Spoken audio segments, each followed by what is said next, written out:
कोटि कोटि प्रणाम। महाराज जी, कामनाओं, इच्छाओं और लिप्साओं से कैसे मुक्ति प्राप्त करें? प्रयत्न करने पर भी नहीं जा रही। बिन संतोष न काम न साही, अछत काम सुख सपने हो नाही।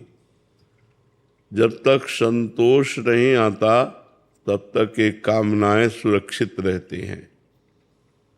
जब तक कामनाएं सुरक्षित रहती हैं तब तक स्वप्न में भी सुख और शांति नहीं मिल सकती। तो संतोष कैसे आवे? जब बहुत बड़े धनी श्री भगवान से हमारा संबंध जो है वो जब हम मान लेते हैं कि भगवान मेरे, तो मुझे संतोष हो जाता है।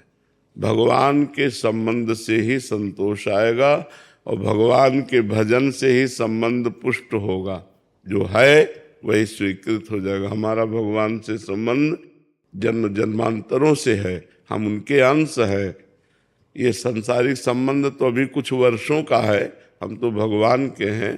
तो जब भगवान से संबंध हो जाता है तो सारी कामनाएं या तो पूर्ण हो जाती हैं और या शांत हो जाती हैं। परम संतोष हृदय में हो जाता है। देखो, भगवान से जरा सा लगाव हुआ कि बड़े बड़े राजपाट वैभव छोड़ दिए लोगों ने। तो हम जो सुख चाहते हैं वो भगवान से संबंध रखने वाले छोड़ देते हैं।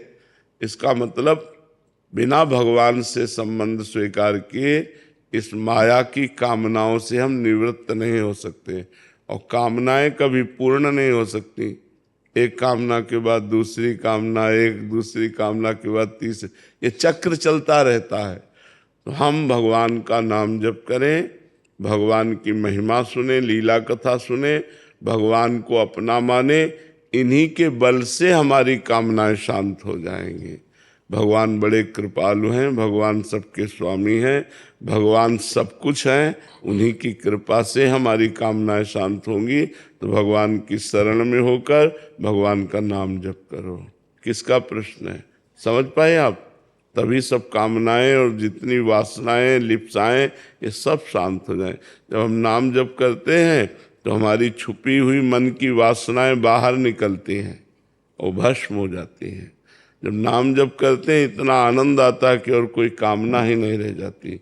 इसलिए हम भगवान की शरण में होकर नाम जप करें तो सारी कामनाएं, वासनाएं, लिप्साएं सब शांत हो जाएंगी। चिंता न करो, चिंतन करो, भगवान का चिंतन करो।